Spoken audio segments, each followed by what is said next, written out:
and also for joining us this evening.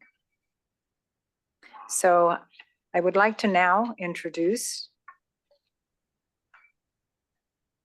are we connected?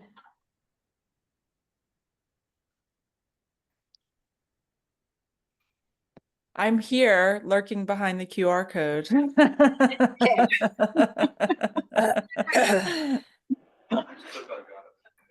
There we go. Great, thank you. So just thanking you for this amazing video and your journey and sharing it with so many people. So it's my honor really to introduce Dr. David Stevenson, who's going to be the moderator for our panel discussion. Dr. Stevenson is professor of pediatrics here at Stanford. He's also he's vice dean. He's, I can't remember all your titles, David, but associate dean for academic affairs and for maternal and child health. And has an amazing research career and is one of the key colleagues in our UCSF-Stanford Endometriosis Center. So David, welcome.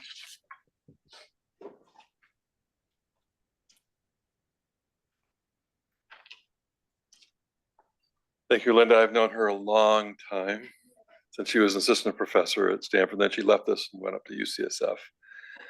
But it's a pleasure to be working with her now. I didn't know much about endometriosis either until I began to speak more with Linda. And of course, I saw this film for the first time once before, and it's extraordinarily educational and really eye-opening. This is a problem that needs to be addressed in a really serious way. And so we've assembled a team of experts, physicians, surgeons, people with all kinds of expertise to help us address this. And I think one of the reasons I'm involved with this is because I think that we all need to work in transdisciplinary teams of people to solve these complex problems. None of us are smart enough by ourselves, even though it may all be experts in some way and talented in some way. We need to work together to solve a problem like this. And it's too big of a problem not to really address. And Cameron's also a good friend. You'll meet him in a minute. And he's been working on this for his whole life, and an amazing surgeon, incredibly talented, and there are others will join us shortly. But on the screen, we have Shannon Cohn, and she's the person who put this film together. And so I'd like to ask her a couple of questions just to get started with our discussion this evening. We'll have time for questions toward the end, but I want to make sure we have all of our panelists giving us their perspectives on this problem. So Shannon, what motivated you to put this this below the belt film together? Hi, yes, thank you. Thank you for having me here. It's an honor to speak with all of you. What motivated me, I would say, my own lived experience. This came from a very personal place, as did my previous film, Endo What, as someone who first had symptoms of endometriosis at 16, yet didn't hear the word until 13 years later when I was 29. And this is despite, having access to some of the country's best specialists, and caring, well-meaning frontline providers, trying their best to help me find answers. But they just didn't know, what was going on. And in retrospect, I mean, I had the textbook symptoms of endometriosis, a lot of GI symptoms, painful periods that were debilitating. So basically seeing how institutional inertia is not really moving things, I guess, to a new status quo fast enough, I guess, where the patient-centered care and, as you say, transdisciplinary treatment is something of the status quo rather than something that you are pioneering, which I applaud you for that. That's what's desperately needed, as you all likely know. But really just an impatience to try to change things. And I'm a lawyer and a documentary filmmaker, and also within that work a lot in social impact campaigns. And historically never thought that I would actually make a film about endometriosis until after my second daughter was born, and I read a journal article about the increased genetic risk, among sisters and between mothers and daughters. And I think probably like all of you, when someone I loved was threatened with something that I knew was terrible, I was propelled to act in a way that maybe I didn't act for myself before. Not because I, didn't advocate for myself. I did, but I guess I fought with a new fire when my own children were somehow threatened or potentially threatened. You made an amazing film. I mean, incredibly powerful. Thank you. Just a technical question. How long did it take you to make this film? Wow. Oh, I mean, we started filming for Endo What in 2012, and some of the stories, like I know that we filmed with Laura in the hospital and Emily when she was in high school in 2014. So, I mean, it was a long process. And of course, COVID slowed things down a little bit. We were going to actually release the film in 2020, but with everything happening, we decided to, to put a hold on that. But it was, it was close to a decade of, following these stories and following the trajectory of endometriosis, and I will say in the past 5 years, I feel like the speed upon which we're seeing progress in this disease is multiplying, and I think it's really encouraging. I'm actually hopeful for the future, despite everything going on in the world with endometriosis. I think it's quite extraordinary that you could weave together the lives of these people into a story like this that we can watch for a relatively short period of time, get a sense of the time passed and the life spent dealing with this problem. Really a wonderful piece. I wish everybody could see it, not just the people in the room or people online. I think it's quite extraordinary. Anything else you'd like to tell us about your work in this area and or about the film itself? This is your Sure. Yeah, I mean, I can tell a little bit about, like, this film is really meant to be a catalyzing tool and a much larger toolbox for change. We've utilized this film. We've screened it over 30 medical schools in the US and abroad so far. Much like this, where we bring together different administration, faculty, students, practitioners, patients, and have discussions like this, which I think is really important. I co-taught a class at Harvard Medical School last year, a bioethics class, utilizing the film with Louise Perkins King, who is an MD, and that was really interesting. So using it as a teaching tool. We've educated over 10,000 school nurses, middle school, high school, mainly school nurses, about endometriosis, utilizing the film in a toolkit. And the last thing I will say is we are soon to announce a new educational campaign called Think Endo. You can go to it at thinkendo.org. And the entire goal of that campaign is to educate frontline providers about the symptomatic profile of endometriosis so that they can better recognize symptoms and then refer to appropriate care. I think it's an extraordinary cause, and I think it's also wonderful to see both Republicans and Democrats thinking about it together. Given our current circumstances, I think that's encouraging. But it shows you that people can come together and deal with a really important problem. And I think being able to talk about it, think about it, and have smart people actually making an effort to make better diagnoses, to understand the causes of this condition, and then how to treat it, obviously, is the most important.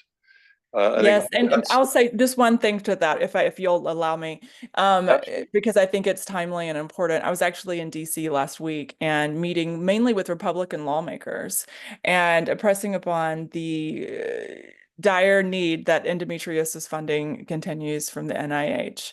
And I will say that I was encouraged by the feedback that I received and remained hopeful that endometriosis funding, I mean, yes, of course, things can change next week, but if the NIH funding is there, there will be something for endometriosis, hopefully at least the same level as it is right now. I think that's very, very important. Should we have our panelists come up, or do we? Yep. I'll have our panelists come up now. We'll continue this conversation. That means you too, Cameron.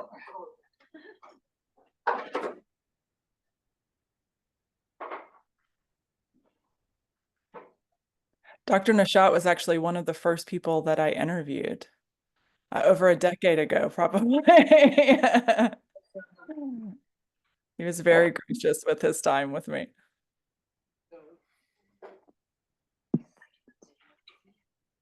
Diane, you can sit here.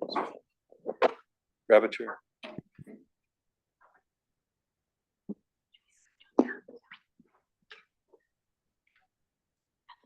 I think we're fit. We're going to fit. Okay, oops, we're locked.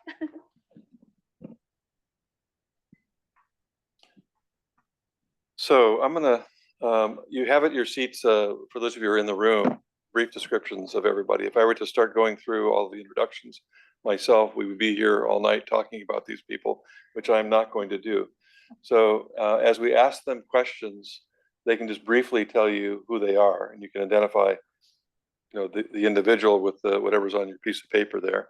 But that should be enough, because I'm more interested to hear what they say and not so much about them, just to be honest. Same for me.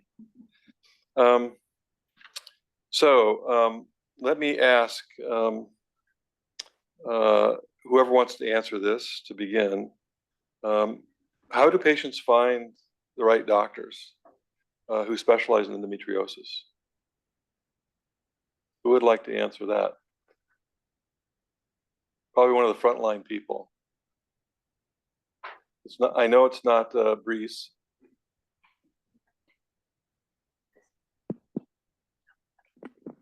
Hi, I'm Jeannette Lager. I am the section chief for minimally invasive gyn surgery at UCSF and the director of medical student education for OBGYN. And I think that there's lots of ways that patients will find their physicians. One way is through referrals, through talking to their own GYN provider. A lot of people find it from their own community, whether that's online or in person, talking to patients that they know or other people, just kind of like what we saw in the documentary as well. And then some people will find it online for multidisciplinary endometriosis centers. So I think that there are many different ways that patients find providers. And I think it's really important for them to find somebody who's a great fit for them, who hears what their concerns are and addresses their specific needs. I think it's really important when doctors listen to people. And I think that's one of the first things that doctors should learn is to listen. And that puts you in a much better position to be able to really help someone there. And your goal should be to help them in whatever way you can. And if you're not the right person, after you've listened to somebody, then you can make a referral. With that in mind, there are several of you that can respond to these questions, but what's the most challenging aspect of the surgical treatment for patients and providers? I'm going to end with Cameron, so I want the others to speak first in that regard. So maybe Deirdre or Jeannette, you want to talk about that? Sure, thank you. Can you hear me all? Well, first of all, I just want to thank you all for having us here and for gathering here. It's actually really amazing and special that we can, gather and, share challenges, share stories, and just really collaborate together on this very complex disease process. And also actually a huge thank you to Maru who put this all together. So thank you so much. And all those emails and organizing everything. I think, endometriosis is a challenging disease. We're on the front line. We see these patients. We hear these stories actually every day. And I think one of the challenges is that, we really think of endometriosis as more of a chronic disease, right? We know that it has, unfortunately, no 100% cure yet. And sometimes when patients come to us as a surgeon, I think the hardest thing sometimes is that surgery may not always be the right answer for everyone as a next step. And I think it's hard to tell patients that. I think the expectation is you come in, you get your surgery, you get your excision surgery, you find the right surgeon, and your pain is sort of 100% cured. You never need any other treatment again. And we hope that that's true, but sometimes, a lot of times, that may not be true all the time. And so I think that's the hardest thing about treating this disease, is that sometimes there's no easy answers.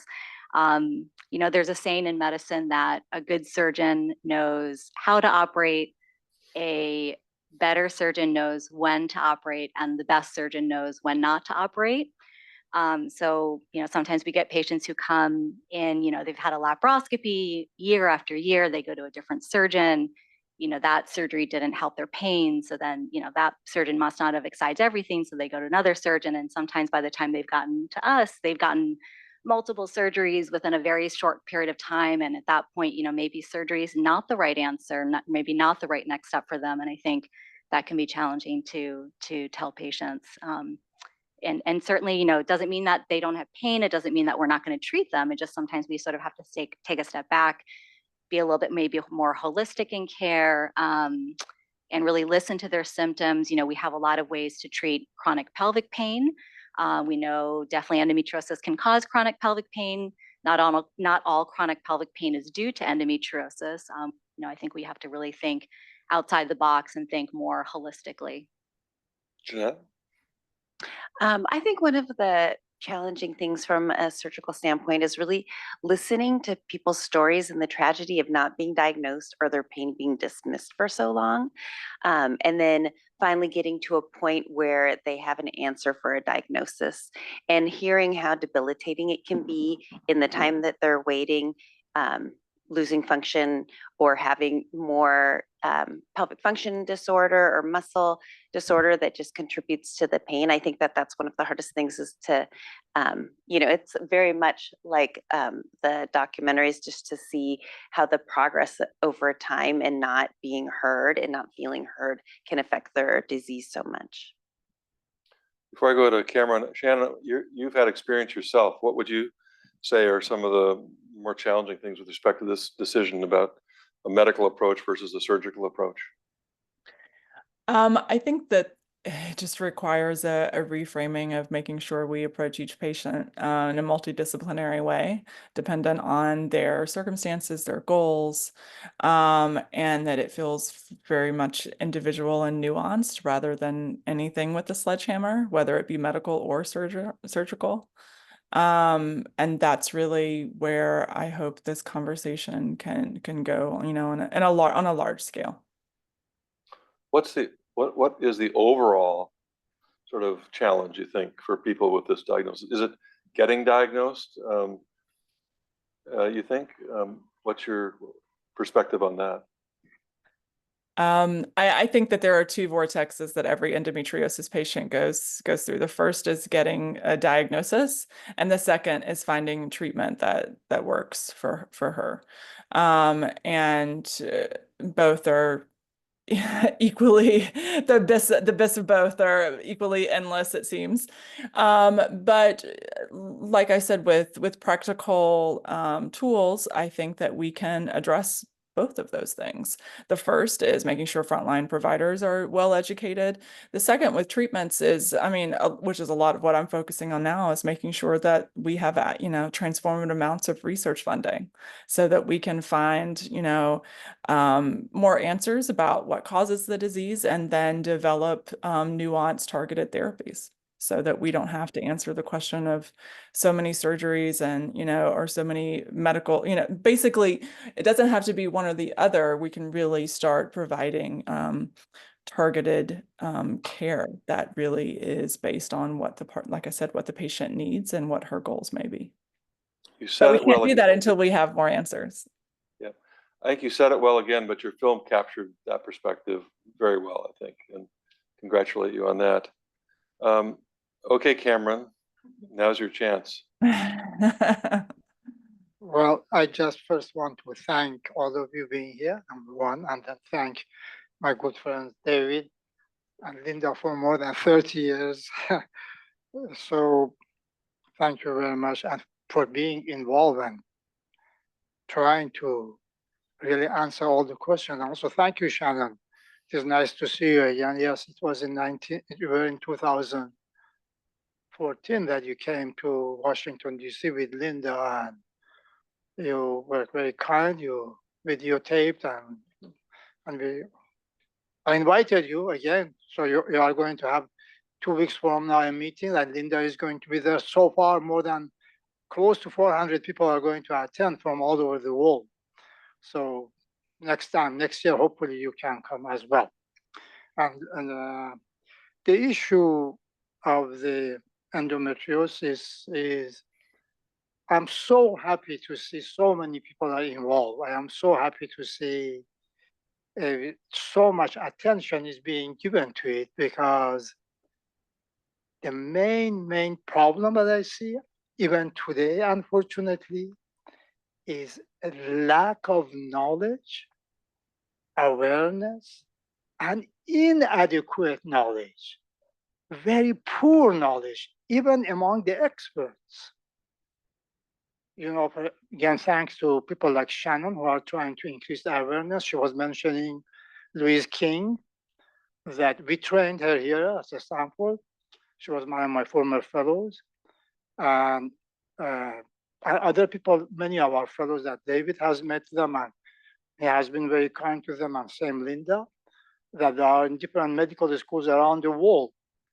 So they are, I see my fellows spend 2 years with me, and when they leave, still there is so much knowledge that still it is inadequate. Experts, as I said, it is in 1984 and 86 and 1990, is almost more than 40 years ago. I don't want to age myself in front of you, but when I was doing, and already I had been operating 4 days a week in the OR. There was an article in Newsweek and Times that I, just like now, I couldn't even speak English, and I told them, if you have pain and they tell you it is in your head, go and find a second opinion. This is there. And we need more knowledge about endometriosis. Unfortunately, today, in 2025, I still see patients in my office daily that, as Shannon showed in her videos, for years, they go without diagnosis. They tell them it is in your head. They need Ativan, or they need other psychiatric medications, or they have unexplained infertility. And the best reproductive endocrinologists, they deny endometriosis.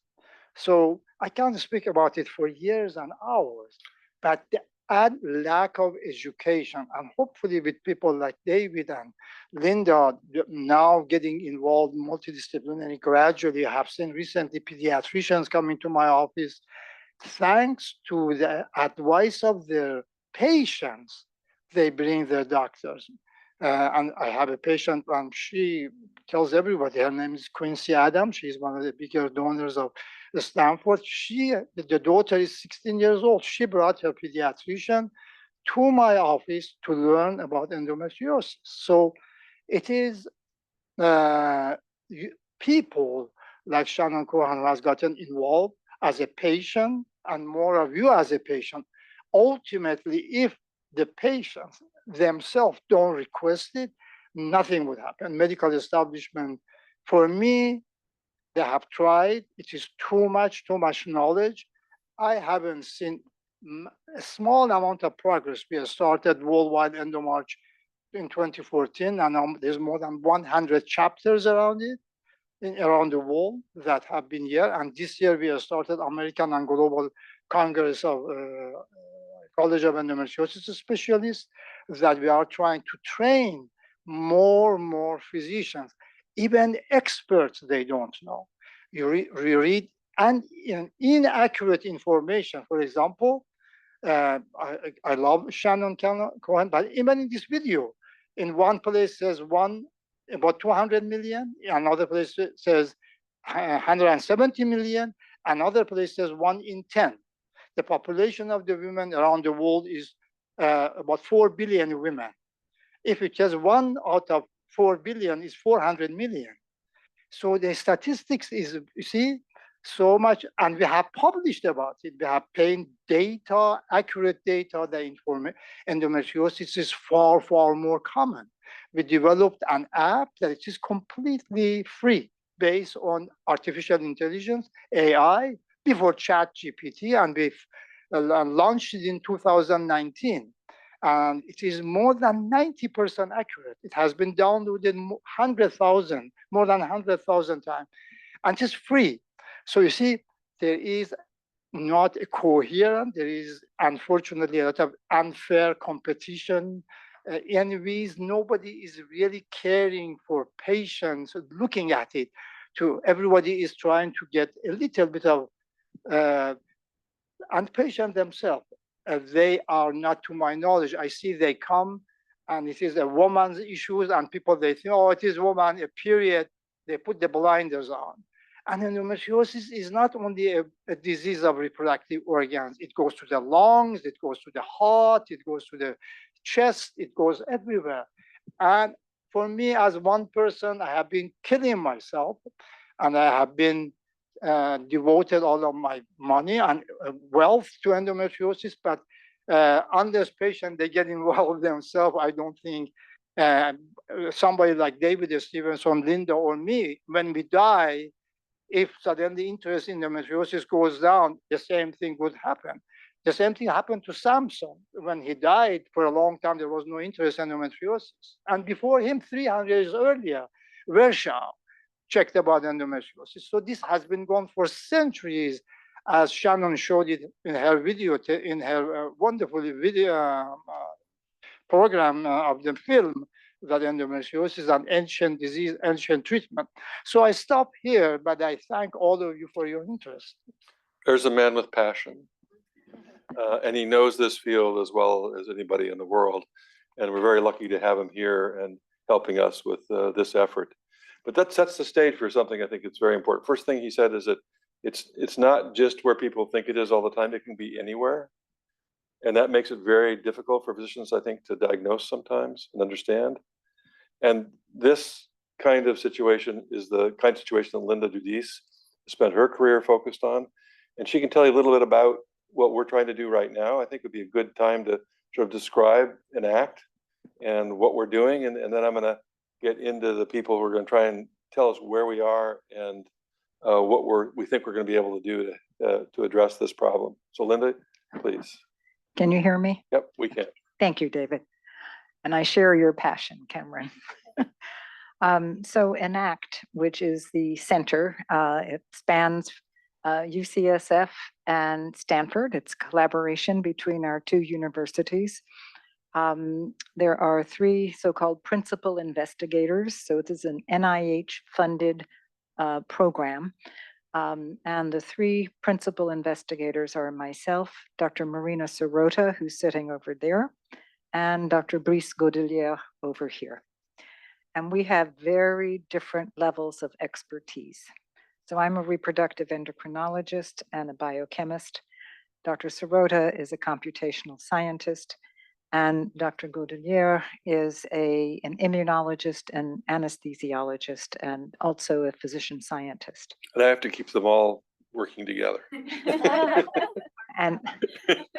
And David Stevenson is a key player in this in the center, and we meet regularly.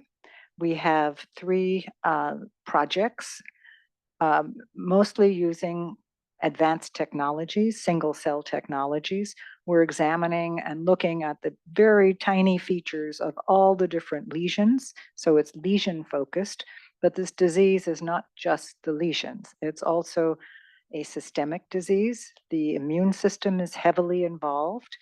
And so looking at the systemic immune system and its components at very small single cell level is where the expertise of this group has come together.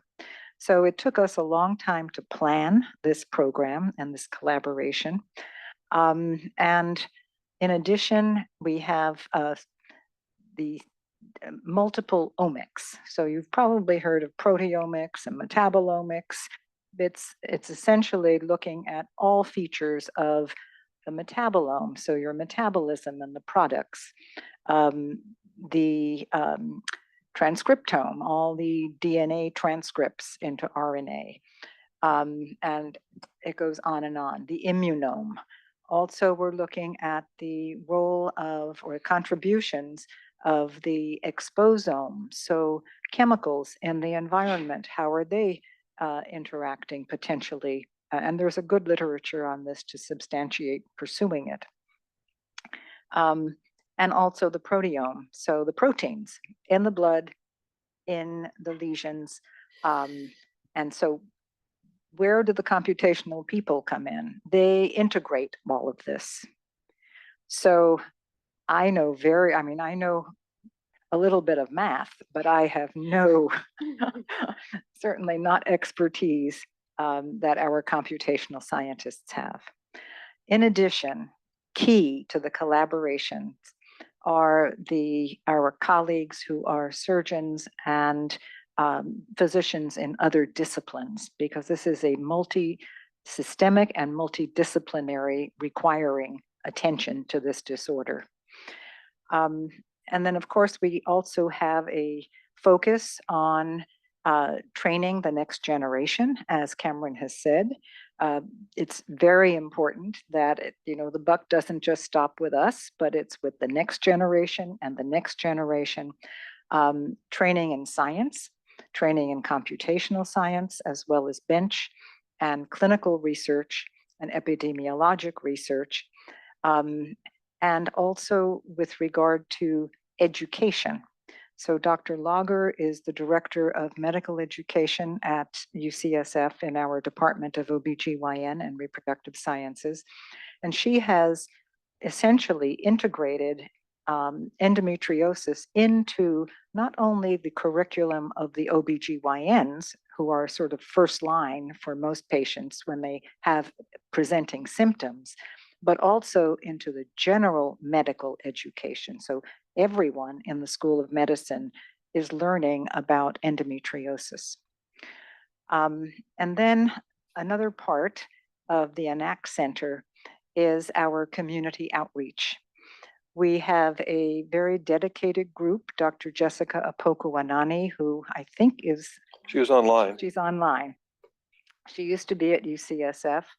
She's now at Rutgers, and she still runs our community outreach leadership with Dr. Cindy Mellon, who runs the research. So it's education for training and also community outreach. The community outreach is really to the community.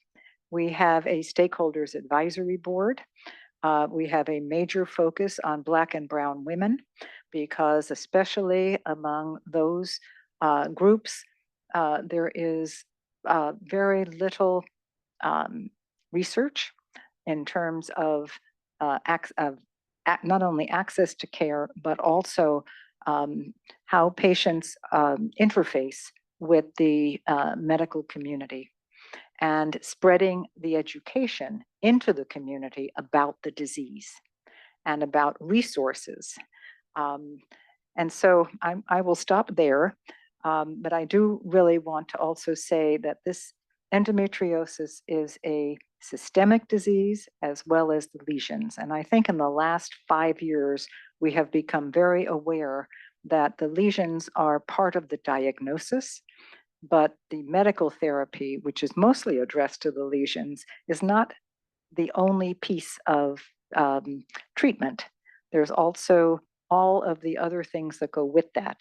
So the immune system, irritable bowel syndrome, and there are a number of other things. So Yeah. I'll stop there. That's a wonderful description. But I think this one thing I want to emphasize before I ask my colleagues to talk a little bit about how we're applying our computational technologies to address the problem, and also hear a little bit about the immunology and where we think we're headed with trying to address this problem. I think it's really important to emphasize the community being a participant in this project. And that gives us a team that's really complete with all different kinds of experts from different fields within medicine, different parts of science. And I think you put it all together and you have the potential to solve a complex human problem. People are not understood by looking at all their little pieces separately. They're understood by putting all the pieces together. That's what a human being really is.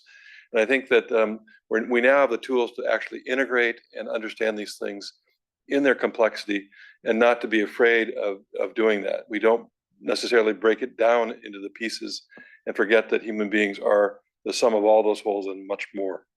So I don't know how Tomiko and Brice would like to organize this, but we are all working closely together. So maybe, Tomiko, do you want to start by sort of describing our approach? And then Brice, you can follow, or you can even interrupt her if you want, if you do it politely. Okay. Indeed. So it's my privilege to talk about the work that Dr. Giudice just described that's coming in from our center.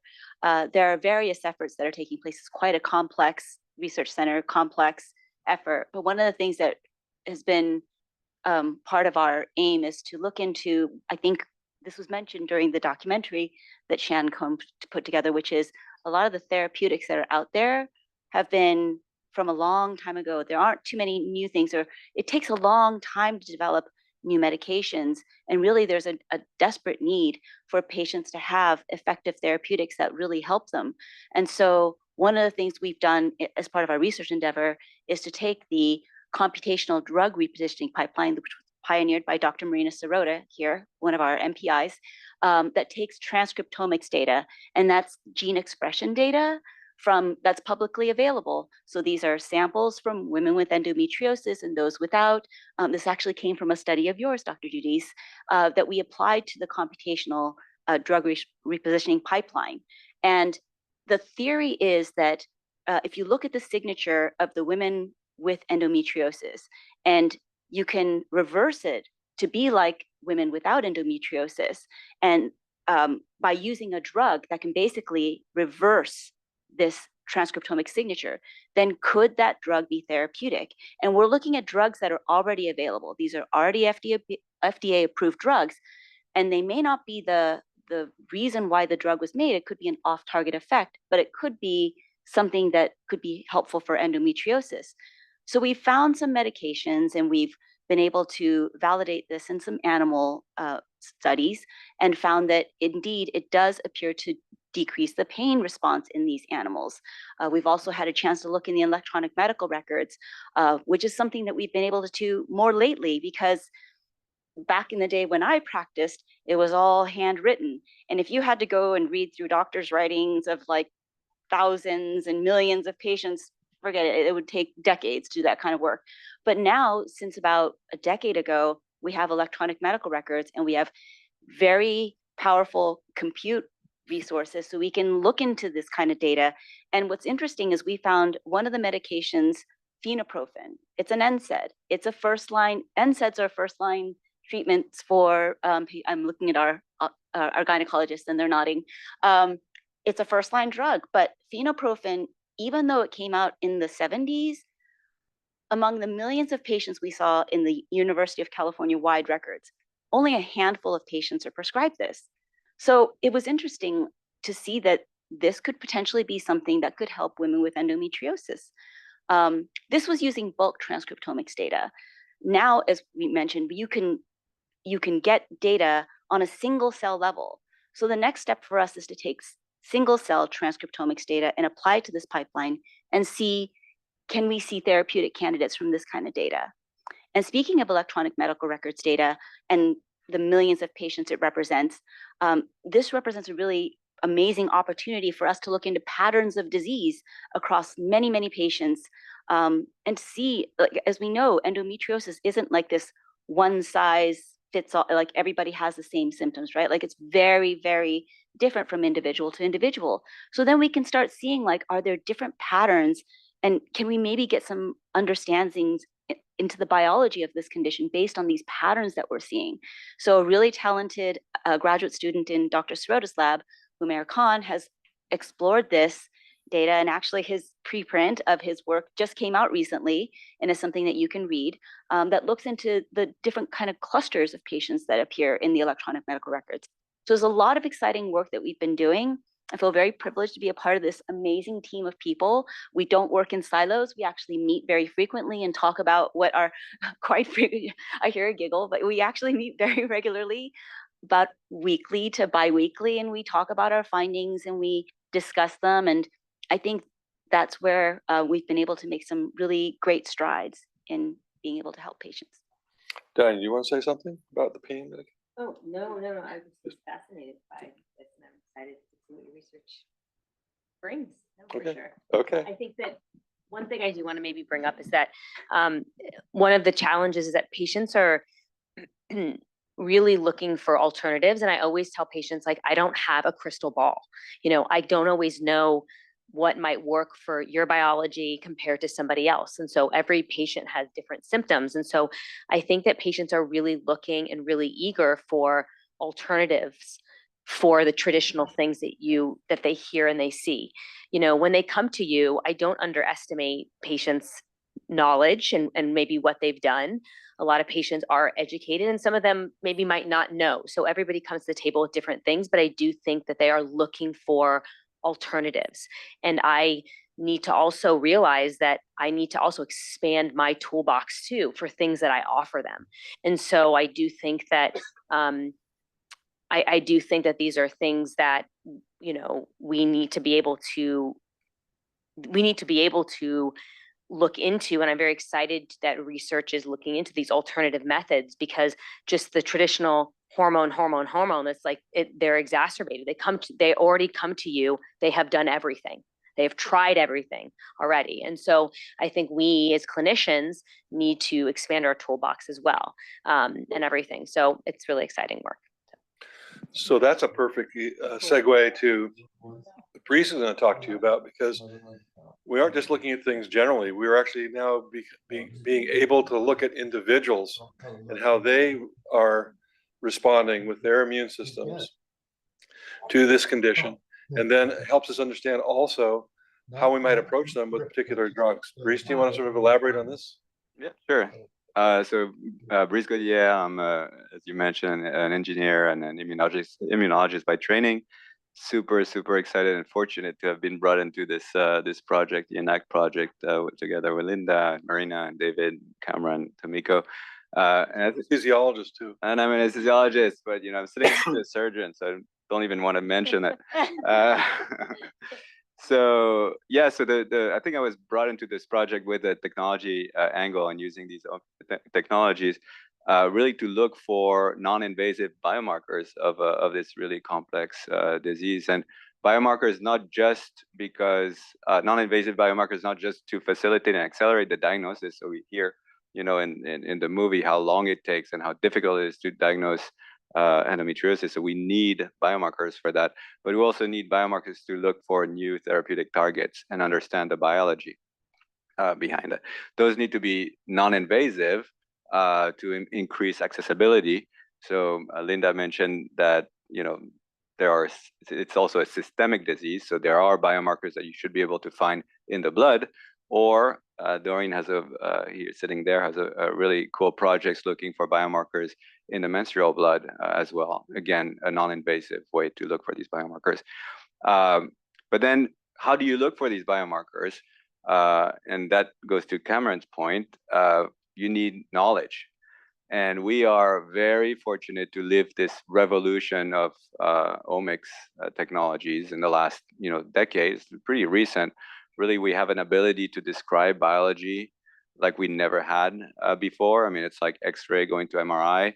And particularly describing the immune system. So endometriosis is a complex disease, but clearly an inflammatory disease. But what does that mean, inflammatory disease? Is it, you have a bunch of cytokines that are up and therefore you have pain? Or really you have a lot of different components that are driven by different and specific cells that are doing their job. And when they're dysfunctional, then you have this disease, and you have to understand this complex disease at the single cell level. So we use all sorts of technologies. Many of them are at the single cell level, and what that means is that of the millions of immune cells that are going through your body in your peripheral blood, going to where the action is around the lesions in the uterus. This is the immune system is circulating. It's like the brain, the nervous system. We can analyze them all at the same time, not just who they are, but also what they do with single cell resolution. So we can create what we call digital twins of a patient's immune system. And that's really important to look for biomarkers that are, basically abnormal digital twins are associated with endometriosis. But also it's really important when we are trying to go into drug discovery and accelerate the drug discovery pipeline. If you can build, a map of a patient's biology, then we can start simulating using artificial intelligence how all these different drugs that Tomiko and Marina are discovering, in mouse model or in different models, we can look directly on individual patients' digital twin. What would this drug do before giving it to the patient? And it's not our idea. It's an idea that we apply. It comes from aviation, actually, but it's a really powerful way to test a bunch of drugs and accelerate clinical trial development and start really getting a sense of, well, this drug or this drug combination might work for you, but not for you, and start, enhancing these clinical trials and hopefully find, personalized medicine approaches that really work for individual patients. So precision health, in a real sense, you can first start to work on a digital twin while the real person waits. And then once you figure out what the right maneuver is, then you go back to the real person. Is that sort of what's going on here? Yeah, exactly. So once you have a sense of how the digital twin is going to respond and react, then you can actually have a better confidence of giving this drug, a drug combination, to this particular patient and have a better success at treatment. So one drug was mentioned earlier as being one that is a first line NSAID. Have you looked at that drug? Definitely. You know the data. You've seen the data. But yeah, what's fascinating with this drug repurposing pipeline, and when we start putting it in our digital twin system, is how innovative and novel and surprising the effects of these drugs are once you start looking at the entire biology, the entire immune system. Phenoprofen is an NSAID, so you would think, but everybody's supposed to know what it does, even at the molecular level, except that we haven't really looked at it by measuring everything that we can measure. And in fact, there are things that are, expected, and then many things that are not expected. And so that helps you distinguish a drug that will do what you want it to do without having side effects versus a drug that will have many different, off-target effects that you might not want to use in a patient. So besides getting information about the target, you get information about the off targets. And so you can literally tailor the drug to the individual in the end, right? So when are you going to do this? It's ongoing. So it's ongoing. It goes a lot faster than, let's say, 10 years ago. I think that as I listen to this, I get excited again, just thinking about this team and all the different levels at which we're trying to help patients. We do what we can now, but we're learning from every patient that is engaged with us what we need to know to actually help people in the future. And we're able to integrate the information at all different levels. I think one of the other things that, Brice mentioned, I think Linda mentioned as well, is that, we can look at everything from what's happening at the level of the genome all the way through gene expression. It's not just simply getting a transcript, a message from the genome that makes a protein that ultimately is further processed to some metabolite. But it's looking at all these things together that will help us understand how the body's working in response to this condition. And ultimately, with the help of our surgeons, extremely good ones sitting up here with us, and the physicians who take care of these women, will be able to actually solve this problem, I think. And we won't have to wait another 100 years, Cameron, although I think that you'll probably last at least that long trying to solve this problem. But I think we're actually going to solve it within our lifetimes, at least in terms of a real amelioration and much better targeting and better outcomes for women. Certainly shorter times from symptom onset to diagnosis and treatment. Shannon, do you want to say anything else before I ask the panel for any last comments they want to make and then turn to the audience for questions? No, I'm learning a lot. This is a fantastic panel and discussion. Yeah, I think things have even changed since the last time we presented this because we've made more progress, and so I'm really pleased about that. Well, let's turn to the audience. I can't see online questions, so I think someone will have to help me with that. Okay, but we'll open it for questions from all of you in the audience. If you have questions, you can ask these people whatever you'd like.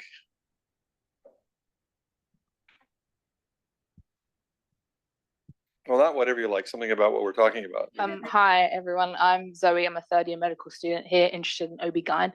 So my question is for the surgeons. I'm curious what makes a surgeon better at treating endometriosis, surgically at least, than other surgeons? And curious too, because in the documentary we saw patients express some frustration over seeing a surgeon who advertised themselves, I guess, as an endo specialist, and they, I guess in hindsight, felt that that wasn't true necessarily. And as somebody in training during residency, like, can you become, like, are there things that you can do to become better at treating endometriosis? Is that something that happens during residency? How built is that into, I guess, like the MIGS residency as well? So that was probably several questions, but. Any one of the surgeons want to address that? Cameron? Well, thank you very much for asking that question. As Shannon showed very nicely on her video, and I want to emphasize that again because this is very close to my heart. There is inadequate knowledge across the board, even among the so-called specialists. If you go and ask them how many kind of endometriomas exist and what is their source, where they do come from, I promise you, go and ask them. Out of 10, perhaps 2 or 3 of them might be able to give you some, because they don't. If you, even expert, so we need better education, and this is going to take a long time. And I can talk about it a lot. And I see patients daily who come to me, they have been operated by experts, and not once, 4, 5, 6 times, and by really, really expert internationally, that they didn't find endometriosis, or they couldn't, or they essentially they accuse them that their pain or infertility is in their head. That is one problem, lack of knowledge. And we need people like David, Linda, and their group that they have gotten involved to this, to get it multidisciplinary. You need colorectal surgeons to be involved. The thoracic surgeon need to be involved. This is a whole body disease. And a lot of the research which has been done also, unfortunately, they have been looking in the wrong area. And nobody listens. That's one area. The other issue about endometriosis is, thank goodness, there is so much interest now. And I think by being people so interested, like Brice was talking about, and Tomoko about NSAIDs and so on and so forth, my goal is that before I die, that endometriosis doesn't need any more surgery. And really, that it could be treated, hopefully first be able to prevent it. Number one, that is one goal, to prevent the disease. And then hopefully treat it or medically in far advance. It's not fair to give to the young girls birth control pill because we don't have anything else to do. And Freud calls women hysteric women because he didn't know.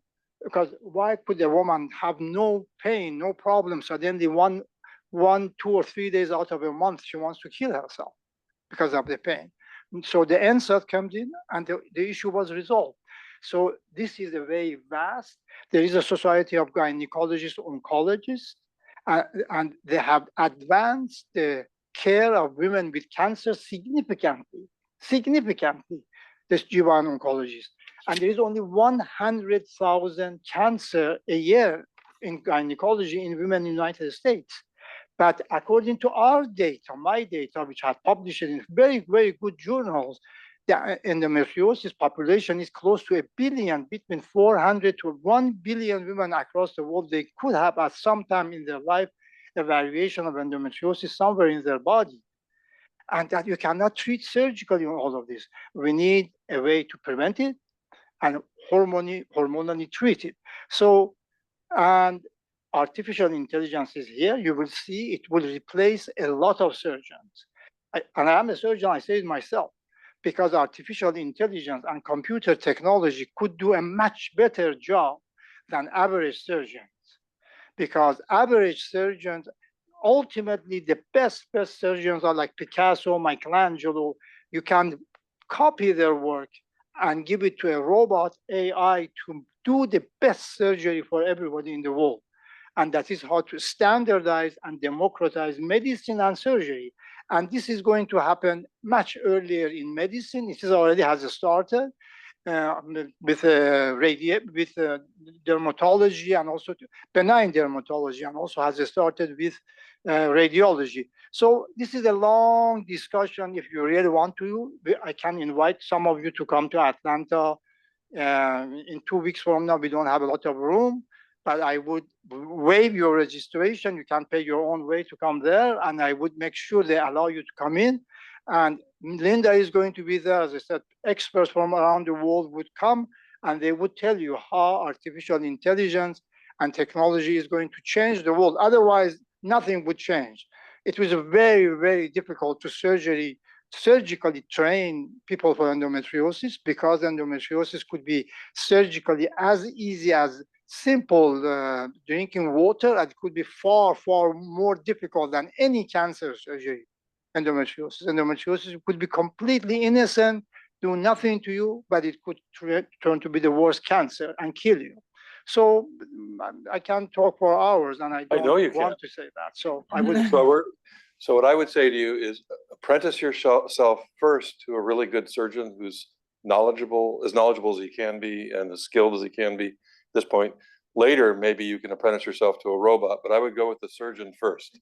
And I'm serious. Okay. In other words, it's an apprenticeship really to learn these kinds of skills with people who are doing this on a daily basis. And I think Cameron's one of the very best around. And there are others up here as well. I would say thank you for the question. I think it's a great question just about training and how do we train sort of the next generation of surgeons and endometriosis surgeons. And kudos to you for being a third-year medical student and here tonight, just further being curious and wanting to learn. And I think that's kind of what it comes down to, is just kind of being curious, kind of being motivated to learn. I think, OB/GYN residency, hopefully we cross paths at Stanford here, but certainly, OB/GYN residencies, it's only 4 years. There's a lot to learn in those 4 years. And I think, if you're interested in endometriosis, to, certainly be curious. Now at a lot of our residencies, we have minimally invasive gynecologic surgeons there to spend time with us. And certainly I think the next step a lot of times is a fellowship. That's really how you can sort of cram all of that experience of surgeries that some people learn over a lifetime. You can sort of cram a lot into a couple years. But then also just to say that, medicine is also a lifelong process. I think, we're constantly learning, and I think we have to be open to learning and learning new things as well. But kudos to you for being here. And I would just add that as a third-year medical student is being an advocate, considering it as one of the differential diagnoses, raising that when you take a history on a patient and come back to present and say that part of this could be, in my mind, I'm thinking about endometriosis among all the other diagnoses that you're thinking of. And then I think the other thing that's really important is that the appearance of endometriosis surgically is very heterogeneous. Some can be really subtle signs, some are more obvious, some are like classic textbook. And I think having an acute eye, asking the questions, having people point out, oh, can you show me those areas of endometriosis? I think all of that really helps to build your knowledge base and build your experience that then you can apply surgically. Good answers to the question. Yeah, I mean, I think I think, and it's good to see you. Yes, I remember you on our rotation, so it's really good to see you again. So and amazing that you're here. So I think just you know, definitely asking the questions, and don't think that and as Dr. Najat was mentioning too, I think that there is definitely a variability sometimes in training for sure. But I think that the thing about it is that there are organizations and there is education and there are mentors here and anywhere you'll go. And I remember when I was in residency, I was the first person to ever go into fellowship in minimally invasive surgery, and I didn't have any mentorship, so I didn't know. But I reached out, I emailed, and there are people that just in general, you know, and I think that that was a long time ago. And now there's just so much more. So I guess I would say is that if you're interested in anything, there are, like I said, organizations, and depending on wherever you go or get into or whatnot, I think that there are definitely ways that you can be an advocate and organizations that you can learn more about, and even online with videos and just I think that there is mentorship locally and beyond, that I do think that you don't have to be siloed into necessarily just one area, I guess. And I just think that that's just, there's so much information out there, just in so many different resources. And so I just want you to just know that, because there's passion and everywhere, just locally and beyond. So I think it's amazing how much in minimally invasive surgery has advanced over such a short time. And you've heard this about many other specialties in medicine, but AI and those technologies are not going to replace doctors. It's the doctors who use AI are going to be better than the other doctors that don't use it. So it's the same in surgery too. It's robots are not going to be a replacement for the good surgeons. It's the good surgeons that know how to use the robots and use them wisely. So I think, again, I still believe strongly that, you know, a lot of the didactics we have in medical school and other are not sufficient for learning how to be a doctor. You literally have to apprentice yourself to people who are practicing and learn from them firsthand, which is sort of my advice. But I'm really pleased you're here as well. Other questions that people? I'd like to confirm, and I agree with David about one thing. All those of you who want to go to surgery or medicine, don't be afraid about what I say the technology would replace. But this is actually, it is going to make the technology, as David said, AI or robots or the future combination of the technology is going to actually make doctors, surgeons, better doctors, and is going to allow them to take care of a larger pool of patients. And I will tell you why. Because as one person, the quantum technology that it is right now, it is so far advanced. I mean, people from NVIDIA had come to my OR about 5-6 years ago, and the way that they were thinking about even them, when I was telling them what's going to happen, they didn't believe it. And it's happening right now. As I told you, we started before ChatGPT. We launched part of our work in 2019, and it is so popular that doctors' technology is going to help you take a bigger pool of patients. That is how it's going to happen. Doctors would not lose their job because it enables them, the pool of knowledge, they are going to do a lot more. And again, you will see this is going to happen. Very good comment. Other questions? Yes. Can you guys hear me? Yeah. Yeah. Thank you. That was an incredible film and super interesting. This is like the Olympic team of endometriosis, so we appreciate it. My name is Austin. I'm one of the biodesign fellows, and our whole team has been spending a lot of time with patients and have had time to spend with multiple of you. So we thank you. How should we think about scaling endometriosis care outside of the walls of academic medical centers? Because we've been trying to spend a lot of time with patients in other counties that maybe don't have the luxury of having this incredible team around them. So how do we do that? How should we think about it? And are there things that we don't think about in the toolkit that you guys have found in expanding your skill sets that we should, try and offer these patients? That's a really easy question. Who would like to tackle that one? Linda, we'll start with you. Okay. It's good to see the whole team here. I think it's actually pretty obvious when one practices in an academic medical center that has a major focus in endometriosis, and we're very fortunate that the Bay Area does, both as in private practice, but also in academic centers. Beyond the Bay Area, there are regions of Northern California, and we see many patients who come in and their care has really not been so great. And I think what you're looking for is how to expand the level of expertise beyond the Bay Area or whatever that circle is. And I think it really goes to Cameron's comments about knowledge base. We have to start with medical school in terms of training, but we also need to educate the lay public with regard to what is endometriosis, so that there will be a demand for excellence of care. And that should be essentially integrated with the knowledge and the advances that are made at particular centers.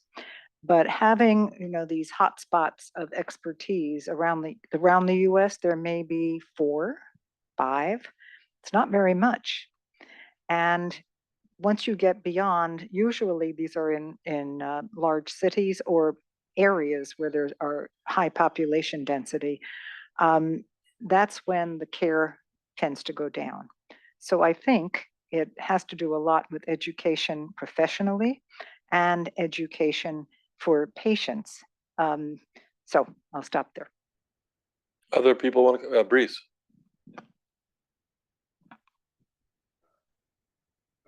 But I'll answer the from a different angle. I mean, on top of it, outreach and education, that's probably the most important thing in scaling. But first, I commend you thinking about scaling when you're trying to think about solutions in the early stage. There's too many things just fail because you cannot scale them. And so having that in mind in your design thinking it's huge. At the end of the day, you have to have the solution that's accessible to everyone. That's the key problem with endometriosis, like the diagnostics and treatment is not accessible to everybody. And so, when you think about, the drug repurposing pipeline that Tomiko is talking about, that's scalable. It's not, let's start by looking at drugs that exist and see which one may have a benefit for the patients. I think that's, very, that's with that idea in mind. When we're looking for biomarkers, there's always, yes, we use fancy technologies to look for these biomarkers that are extremely expensive, not scalable at all. But once we find these biomarkers, we can identify them with very cheap, clinical grade instruments. And so the having that in mind in any projects, that starts at the basic science level. I think it really sets you up for success. Yeah, discovery probably happens in just a few places where you have an assembly of experts that can actually conduct this kind of work. But to be scalable, you have to simplify things and also in many cases, make it commercially attractive so that the industry can actually pick it up and then make sure the public has access to it. So I think that we tend to think that way as well.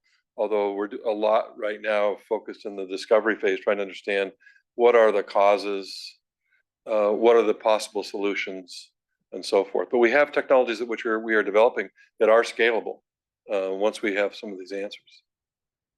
Other questions? Yes.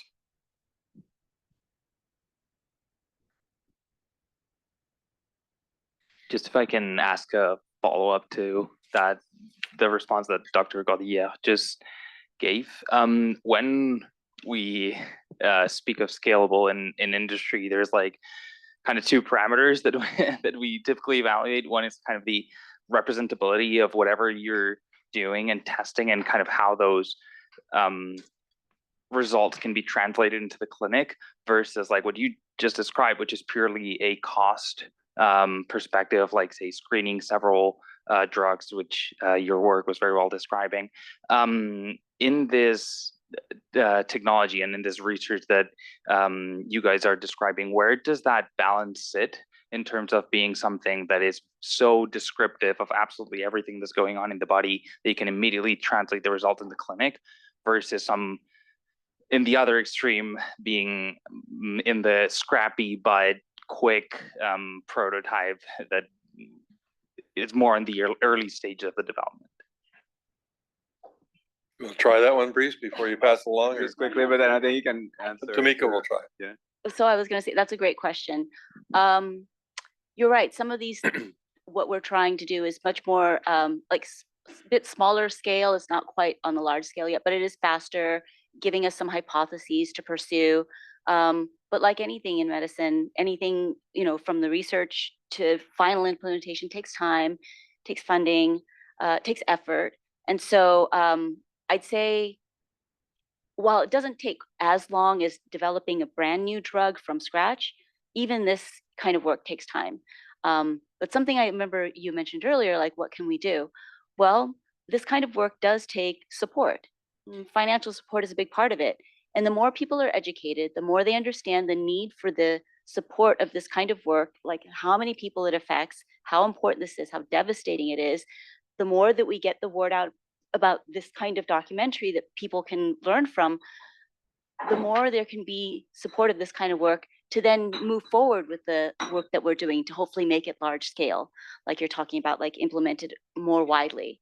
So it does take time, it does take support, but hopefully we'll get there.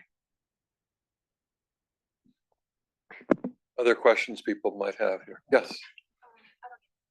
Yeah, I'm not. I don't know if Yeah, you can't. People on the online can't hear you. And 3 microphones were rushing towards you. I had a question about any research being done on adenomyosis, just because it's even less understood than endometriosis, and what the documentary was saying about how there's really no like surgical treatment except for a hysterectomy. So I'm wondering, is there any research or progress being made on that? Thank you for that question. Perfect. So our group has a project studying adenomyosis, and it's at the very molecular level, the single cell level of the uteri that have adenomyosis versus those that do not. And so for those who may not know, adenomyosis, very much like endo, lot of severe cramping with periods, and also heavy menstrual bleeding, which can occur in endo, but not typically. And so we are looking at the uterus where the adeno is, which is the same kind of tissue that endo has, except it's inside the uterus, but not in the place it belongs. It's in the muscle, not in the lining. And so we're looking at the molecular features, and then we are applying a drug repurposing to these data that we are accumulating. And this is a collaboration with Dr. Sirota and Dr. Oskatsky and Dr. Gaudilliere and their teams. And also we have collaborated with Cameron, who does a lot of surgery on endo patients, many of whom have adeno. And so that's moving forward. But there are just a few groups in the country and in the world, but adeno now is getting more respect and attention. It's very debilitating. And in Cameron's meeting in 2 weeks, there is a major focus to integrate adenomyosis as part of the discussion about endometriosis, because endo has been the big one where most of the dollars have gone for research. And adeno is just maybe hopefully catching up soon. I'd like, if I may say something. Thank you very much for your wonderful question. Actually, that hysterectomy is not the only treatment for adenomyosis, and that is completely wrong. That's another misinformation. And I have been privileged to be part of this study that recently Brice, Tomoko, Marina, and Linda and David published, and I was part of it, that for the first time in the medical, in our discipline at least, there is a classification for adenomyosis. And this paper was published in the Journal of Nature Women's Health in February of this month, this year. So that is for the first time that there is a classification, and we have changed the classification of endometriosis totally different.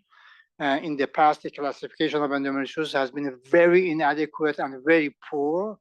And the most popular classification is by American Society of Reproductive Medicine, which is heavily towards adhesion, which has nothing to do with endometriosis at time. But we have changed it to endometriosis being genital and extragenital, and also adenomyosis is on classification. And the treatment could be at times focal excision. If endometriosis is very mild, you could easily excise it. You don't need to do hysterectomy. And the technology is getting better. We can diagnose endometriosis and adenomyosis at times by MRI and ultrasound, a very good ultrasonographer. In my cases, and this is all expertise, by expertise, I can diagnose adenomyosis pretty good with good ultrasound. It is just experience oriented. And if it is moderate amount, still you can excise it. And sometimes here is one area that medical therapy actually could help. And again, this is, as Linda said, there is going to be a big session about it. And patients with adenomyosis, actually their obstetrical complications could be higher. So endometriosis is not causing only pain and infertility. Also, it could cause miscarriage. Also, it could cause complications of pregnancy. And that is going to be addressed in our meeting next week. And hopefully you get ready. They're coming into my territory since I'm on the receiving end of these pregnancies. Yeah, but yes, go ahead. From just more of a practical standpoint, I think certainly adenomyosis is certainly challenging. I'm glad it's getting more attention. I think sometimes we'll talk about using like off-label things, which just it's off-label, but you know, we have a lot of treatments for fibroids that sometimes might overlap in treating adenomyosis, like uterine artery embolization. We have radiofrequency ablation, focused ultrasound, which again are not really studied for adenomyosis, but could potentially be used off-label. I was actually just talking, actually, this was very exciting to think about like photolight therapy that they use in like dermatologic cases. It's something that it's in discussion. So something that may eventually come to light, but certainly these are sort of available treatments, but sometimes we use them off-label.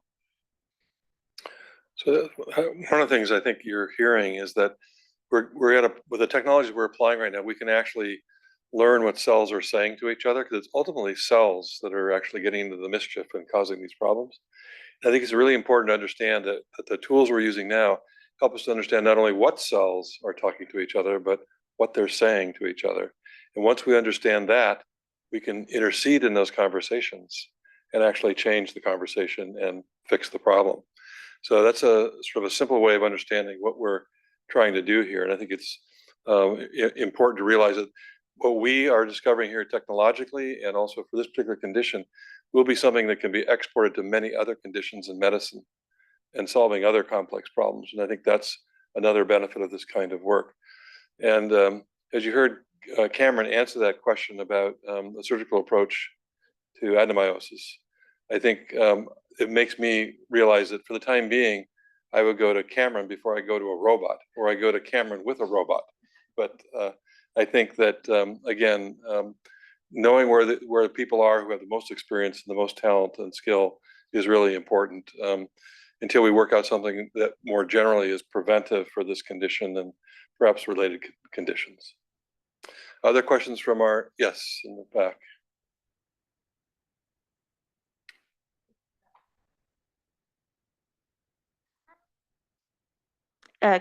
We have a couple of questions from the chat. One is there research into whether endometriosis is an autoimmune disease? It goes right to Brice. To Linda, I think. Okay, you can go to Linda first and I then can to say Brice. things, but it's just. If Linda doesn't know the answer, then we can go to Brice and he can give us the answer later. Thank you. There is research about it. It's controversial, but the epidemiologic data do suggest that women who have endometriosis have a higher risk of autoimmune disorders. The exact mechanisms I would refer to Brice to figure out. If I may, I say something because it's a very good question. I have seen patients who are immunocompromised by any reason, their endometriosis to be far worse. And the recurrence of endometriosis in this patient is more common than others. So that is a very good, and people who live in poor areas, very polluted with toxins, their immune factor is low, their endometriosis is worse, and also they have more recurrence. So definitely, if the patients are immunocompromised, their endometriosis could get worse. And as David said, these cells, they could invade more. So if the tissue is damaged and patient is compromised, then her endometriosis could get worse. Yeah. Other questions, go ahead. And then another question from the chat is, what is the research regarding metformin in endometriosis with infertility? Oh, that's interesting one. I've seen that drug on some list, I think. Yeah, so who wants to comment on that? So I can mention, we have had therapeutic candidates appear on our drug repositioning pipeline results. We have seen metformin. I can't remember right now off the top of my head where it came up, but it came up somewhere. And so that's a great question. It is something that they've looked into with also pregnancy-associated conditions as well, as a potential therapeutic. So it's interesting to see how these drugs that already exist can potentially be used for other conditions to be helpful, including things like preterm birth and endometriosis. So I do a lot of my work on preterm birth and preeclampsia. And so we're very interested in how these drugs behave in those situations. Linda, you were going to say something. I just wanted to add that metformin, besides helping with glucose intolerance, also has anti-inflammatory actions. And that's one of the things that we think may actually be helpful to a disorder like endometriosis, which has a huge inflammatory component to it. Brice, you were going to say something. And well, yeah, and an epigenetic modulator. So all this is like talking to each other. Which go back to the first question. I don't know if I don't know how much data there is about endometriosis being an autoimmune disease, but I think it's certainly the connection and the relationship between having an autoimmune disease and endometriosis that has to be interesting, because similar to pregnancy, during pregnancy, the effect of pregnancy on the symptoms of autoimmune disease is profound, but also very difficult to predict. So some autoimmune diseases are going to be worse, others are going to be better. All this because your immune system is undergoing such massive adaptations, which is also the case throughout the menstrual period, actually. And so these connections have to be there, and we'll learn from studying them. So these are very important questions, and from a fundamental perspective, which is where often I'm thinking about these things. If you think about the body has to sort of strike a balance between being accepting of self or defensive against something that's not self. And if it gets confused, you can get into situations like autoimmunity or cancer and so forth. So again, it comes down to what cells, where they are, and what they're saying. And that's a lot of what medicine is. And if we can figure that out, we can probably prevent a lot of the problems that we now have to deal with after the fact. And medicine, if you think about it, our textbooks have been defined by looking at the categories of disease, because people already have these conditions, and doctors spend all their time retreating from those conditions. What we need to do is have a textbook that actually eliminates the need for having these different sets of diagnoses and tells us how to avoid those healthcare trajectories that lead to disaster, right? That's sort of the way I look at it. Yes, in the back.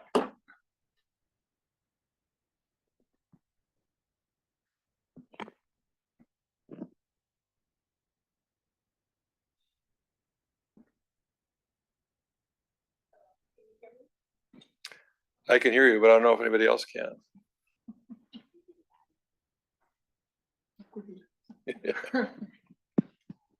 There, you. Hi. My question is, why do you think reproductive endocrinologists disagree or don't screen for endometriosis when patients come to them for infertility? Linda's going to answer that. Well, first, laparoscopies used to be done as part of the infertility workup many years ago, and they no longer are done, mainly because IVF is such a good treatment for a lot of different causes of infertility. Most don't think about endometriosis unless patients have pain, or they happen to do an ultrasound and they see an endometrioma in the ovary. But endometriosis and infertility do go hand in hand. And Cameron, I can see that you're biting at the bit here to comment. You know, you just touched, you don't know, it is a big area that unfortunately, I can't tell you the truth, but at the same time, I can tell you some other reason. But at its best is a lack of knowledge. That is at its best. And at its worst is people are watching for their pocket rather than patient's care. And I tell you why. 20 years ago, with Linda, we published a paper. It is called Laparoscopic Treatment of Endometriosis in Patients with Failed IVF. They were all blinded to me. Her fellow, her name was Eva Littman. They sent the patient to me. Out of 29 patients that I did surgery on them, I didn't know them, were all their patients. They sent to me, and out of 29, when I did surgery, 22 of them got pregnant, 15 of them spontaneously. They had a control group. Out of those control group, significantly less number of the patients got pregnant. So, and these data to this date are very accurate. So if you treat the patient properly with endometriosis, especially younger women, they get pregnant, a lot of them on their own, without assisted reproductive technology, and those pregnancies, women who are conceiving naturally, the pregnancies, according to the Cochrane review, are better pregnancies than IVF patients, and that is documented. So that is number one. The second one is what the mind doesn't know, eyes don't see. A lot of REIs, because as I said at its best, because they are uneducated, they do not know the unexplained infertility. The people that their husband's sperm is normal, their studies are completely normal, and they don't know why they don't get pregnant. They said, well, we don't know. You are unexplained infertility. And these unexplained infertility, so they keep doing them IVF more and more and more, and they give them a lot of this ovarian hyperstimulation. They produce a lot of estrogen. A lot of estrogen is a water to the wheat for endometriosis. Endometriosis gets worse. A lot of these women who are asymptomatic, they start having symptoms.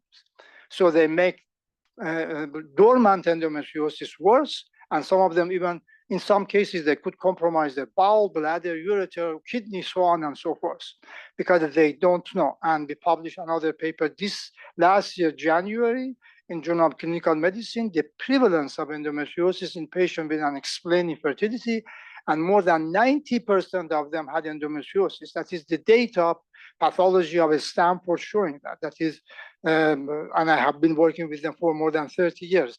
So that is the reality, is lack of knowledge about endometriosis. Unfortunately, patients suffer around the world. And I'm so happy people like yourself, like our group, and Shannon, and 100 other countries, so everybody is interested in endometriosis. And when REIs, when you do surgery for endometriosis, sometimes you spend 5 hours.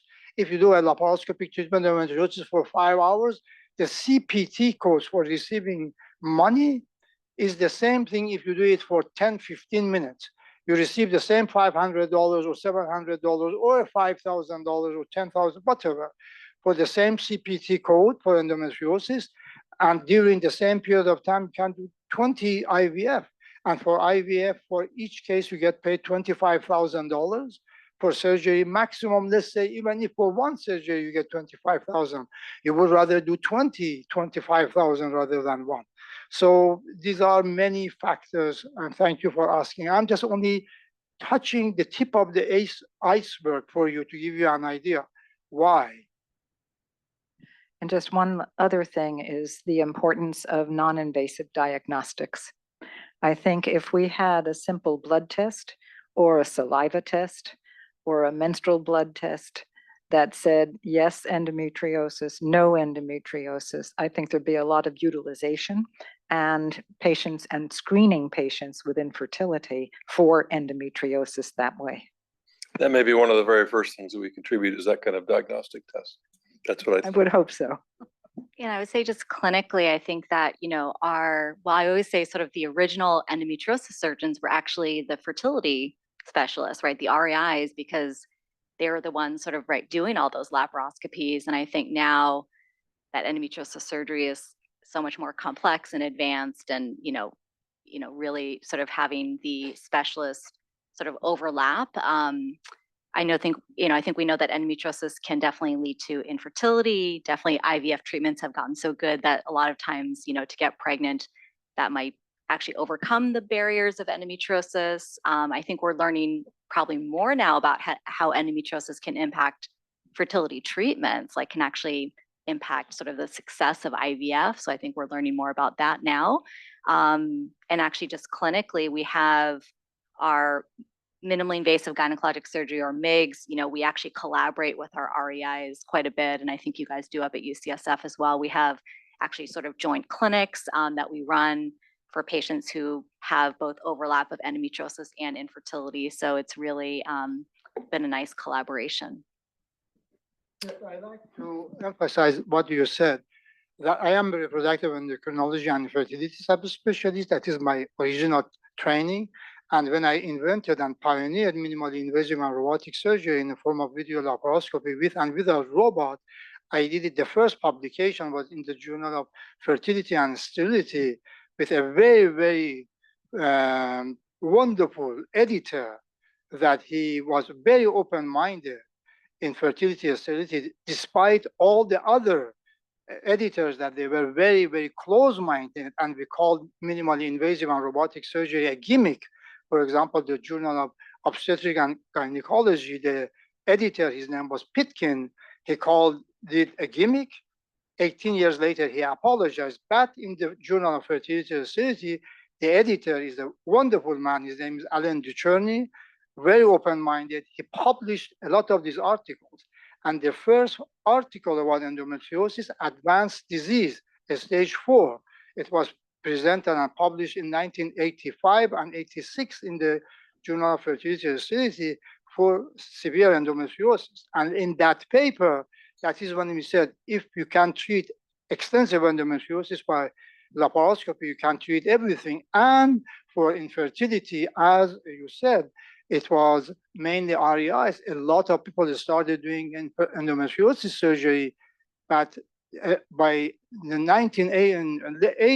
late 1980s, early 1990s, gradually IVF became in this country. In 1990, in Eastern School of Medicine, Dr. what was his name? Howard Jones started the first IVF in this country, and gradually IVF took over and replaced a lot of REIs, and REIs right now, reproductive endocrinologists, very respectfully to most of them, they are all egg suckers. That's all they do. Their infertility is to do IVF, and it makes a lot of money, and patients suffer.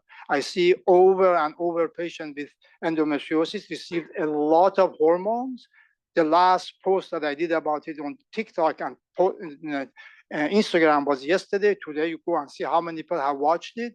These people, they get endometriosis actually worse, and they do a disservice to people, and we need to educate them. Well, we know his opinion on this now, which I think is an important one to understand. Yeah, a question over here. Can older women have endo? And if you have it in your early years, and then maybe later on, I don't know.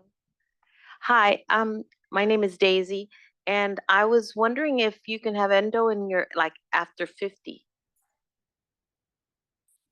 Linda, that's probably a good question for you. Not because you're old, but because you're an expert. No, I'll answer this because of my patient population. So most endometriosis tends to get inactivated essentially once a woman goes through the menopause. However, I have several patients who are octogenarians in their 70s who have active disease. They don't have ovaries and they're not making estrogen from the ovary to stimulate the disease. Their disease makes its own estrogen, stimulates itself, and it's almost like a cancer, but it's not, fortunately. But it still causes a lot of pain and discomfort. And we have some medications to inhibit that synthesis of estrogen, which has been actually quite a relief for patients who are outside of the menopause but still have the disease. So that is really interesting. I actually hadn't heard of that. That makes me think about some really interesting things we can do to understand that better. It might be some clues for also how to deal with the disease earlier. Yes. Okay. Good question. Other questions people have? What? Oh, hi Shannon, I see you. You have a question. You're on mute. It's inevitable. Always the mute, unmute debacle. I'm sorry, I have to step away, actually. I'm sorry to miss you all. I really enjoyed this discussion. Thank you, Shannon. Thank you for joining us. Thank you so much. Thank you for hosting. Any other questions from the group here? Yes, another question? Yes, straight. You can come up and join the panel now. Hi, I didn't mention, my name's Valerie. I was wondering, like, because birth control is still the most widely prescribed thing sort of before surgery for endo, what is like the current either clinical but also like research consensus on actually, I know there is like a bit of a debate if birth control, it's not treating endo itself, it's just kind of sometimes managing the symptoms. Is there any research being done on kind of the use of birth control as a therapy, or maybe like deviating away from that? They can start. So estrogen containing birth control pills, for instance, first line therapy, more and more we're getting away from the estrogen component because that can stimulate disease, but the progestin in that pill mitigates that to some degree. They're not perfect, and therefore a whole variety of other medications have evolved, different progestins administered differently, and also GnRH agonists and antagonists, so things that shut down the ovarian production of estrogen, like Lupron that was mentioned in the film.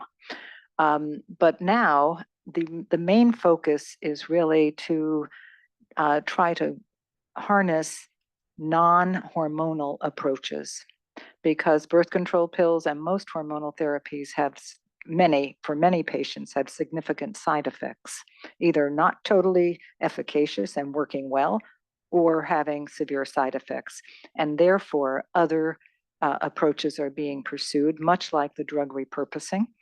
And the other thing is that inflammation is a big part of endometriosis, and birth control pills don't actually address inflammation, even though GnRH analogs do to some extent.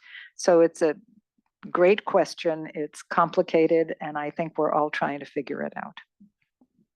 I have also an answer here. I am not aware of any research, but I based your question based on my experience of more than 45 years of doing surgery. And on my own without, and in addition, if you add my fellowship and residency, that would be another 6 years.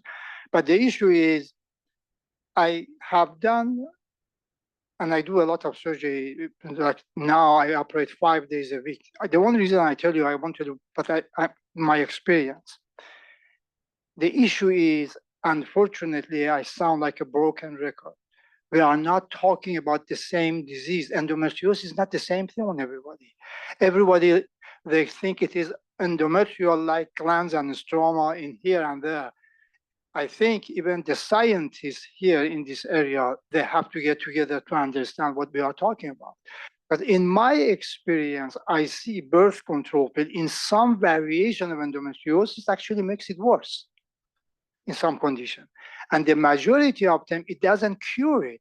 It only stops the progression or it slows down the progression of the endometriosis. In my experience, what I have seen, women, patients, young girls that they have been on birth control for years, and you go and operate on them, and they have very, very severe endometriosis.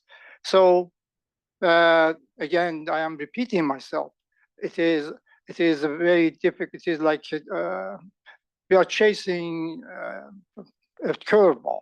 I don't know, but I see many things. Yes.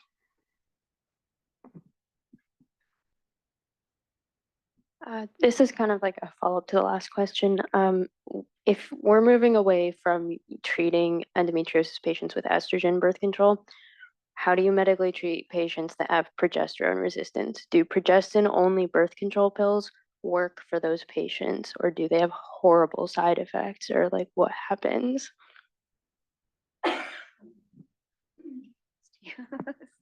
That's a great question. So the progesterone resistance is in some patients. We don't know who until the medication doesn't work well. And there are some novel approaches being developed looking at certain cytokine pathways, the immune things that Dr. Gaudilliere works on that regulate essentially trying to reverse the progesterone resistance. And most of the progesterone resistance has to do with tags that are put on the DNA called epigenetic tags. So if you reverse those for certain genes, that can then confer progesterone sensitivity. But it's still early days for that. Other questions? Yes. Hi, my name is Sophia. I'm also one of the Biodesign Innovation Fellows here with the team. I think we've been, and I think everything that you guys highlighted in the film, that multidisciplinary care and kind of comprehensive care is important for these patients. I'm curious what you found to be kind of important and adjunct with the gyn and kind of the surgical approach, like for example, nutrition or acupuncture and alternative medicines that have been effective and patients are seeking.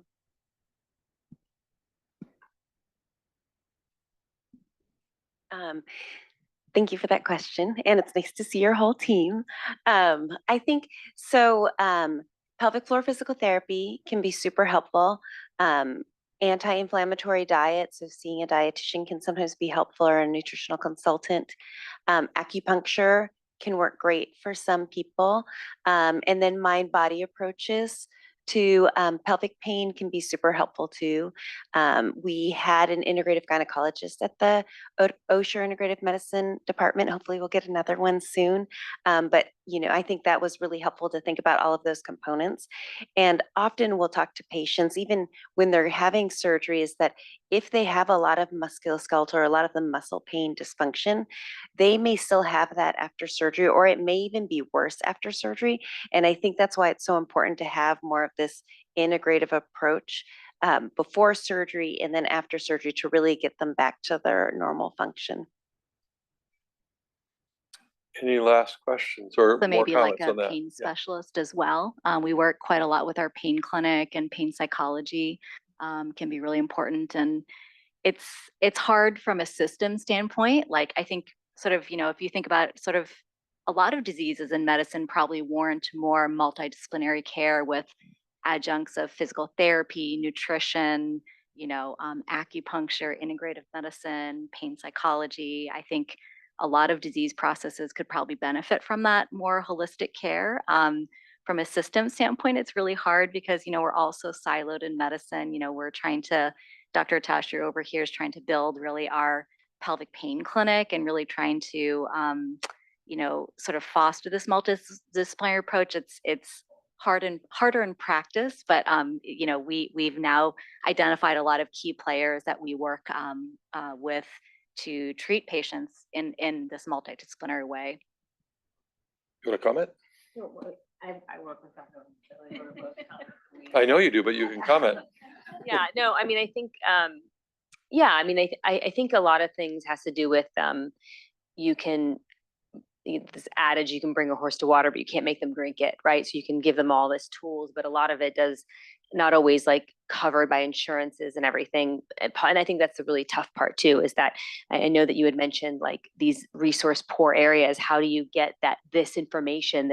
You can do this and everything, but then how do they get access to it? And that I think can be a really point of frustration, is that you tell them all these resources and things that can help them, and they're like, well, I don't have that in my area. How do I get access to all of this? So I think that just break it up into small things they can do, 1 or 2 additional things. It doesn't have to be everything. It's just start with really small things and just see if it works. And if it doesn't, try something different and just make it like not everything will work. There are a lot of different things, and meet everybody where they're at. There's an integrative toolbox, and it might not work for everybody. And then find 1 or 2 things that will work for them. It might be diet, and see what resonates with the patient, like with their life, with with their lifestyle, with things that they can do, and then start there. And I think and see what might be available in their area and go from there. And I think that also just figuring out maybe what maybe some online platforms that are free that they could maybe lean into, that they might be able to access to from an education standpoint, that might be helpful too. And I think that that's also that you can offer them. So I think that they can start there too. Also, there are classes, sometimes like classes or group classes that they can go on, and they can just honestly, sometimes 3 or 4 classes can provide a lot of information that they can integrate. Like maybe they can use those tools to integrate at home. And it doesn't have to be something they have to go in on a weekly basis. They might be able to do a group class or something like that too. And I know that we offer sometimes those here at Stanford virtually for a lot of patients. They don't have to come in to see a specific person. So. To remind everybody that brains and bodies are inextricably intertwined. So all these things are relevant to caring for a patient. Yeah. I just want to add one more treatment. Oh, okay. That we haven't talked about is also pain psychology. I think that sometimes patients think that if they're referred to pain psychology, that it means that their pain doesn't exist. And that is 100% not true. The pain exists when patients they're experiencing pain, but pain psychology is another resource that can give techniques to help manage pain and different tips. And I think that's one resource that is very hard to get to because it's a very limited resource. But I think pain psychology, and then in certain patients, therapy can help too, depending on what other other conditions are also concerning and affecting their care. Pain is experienced. I mean, that's the bottom line. It involves physical things, but also psychological things. Any last questions people want to ask? We're 8:45, getting close to the end. I would like to say one thing for Brice to think about as well, maybe others, is that, people often think about inflammation as a reaction to something that's happening, but inflammation may be more fundamental than that. Inflammation has many different aspects, and Brice knows this from the different cells involved, the different pathways involved, and so forth.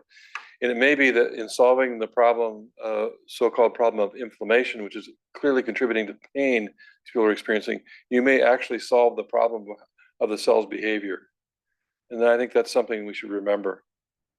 I think our experts who advise us, we have an external advisory board, have often brought this up. What are you really looking for like you might be looking for the same way you'd solve a cancer problem. But this problem may be solved a little bit differently within the inflammatory cascades. You just have to find the right ones, the right cells, and the right conversation. I'd like to thank you, David, and everybody to say that progress happens when there is collaboration between all the disciplines, and congratulations to you guys that you have put all the different disciplines together. And I know, hopefully, you will find it. I hope so too. Any other comments or questions? I'm going to call the question then, and we'll end this evening. But thank you so much for coming, and stay with us and stay involved.